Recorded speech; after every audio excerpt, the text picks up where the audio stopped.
Тіршіліктің мәнін түсінген ата-бабаларымыз бірінші байлық денсаулық, екінші байлық ақжаулық, үшінші байлық онсаулық деп ғасырлар бойы қарты жасына, ағасы қарындасына ұлттық дәстүрді аманаттап өскен халық. Тумысынан шыққан түтіні түзу, өмірі бейбіт, көңілі шат, әдебімен әлемі бай мәдениетін дархан далада қанаты талмай, көштен қалмай үздіксіз дамытқан. Осы кең далаға өзінің билігін жүргізу үшін қазақ өзінің құндылықтарында бүкіл жаңағы қауымға сіңіріп отырды. Елдің билігінен бастап, елді басқарудан бастап, қарапайым халықтың мүшесінің аралығында үлкен құндылықтар дүниесін жасады.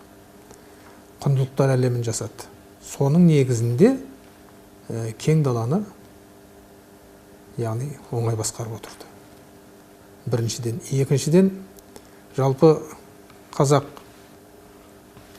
осы көшпенді халық ретінде оның танымы да қалыптасты.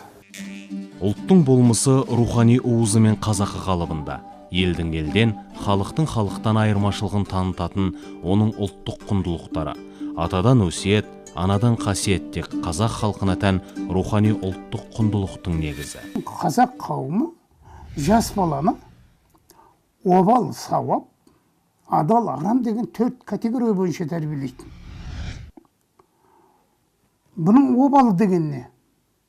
Бұл обал дегені өзіңді қоршаған табиғи ортаның жандысы бар, жансыз бар, бәріне қиянат жасамау. Ал сауап деген осыған керісінше өзіңді қоршаған ортаның жанды жақсысына бәріне жақсылық жасау, көмек көрсету.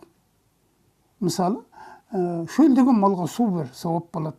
Жетім жесірге көмектес, сауап болады.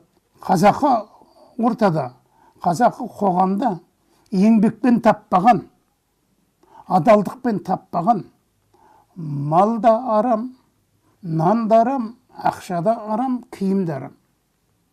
Ал осының бәрі маңдай теріңмен келсе, немесе біреулердің ризығалығыменен келіп жатса, бұл адал.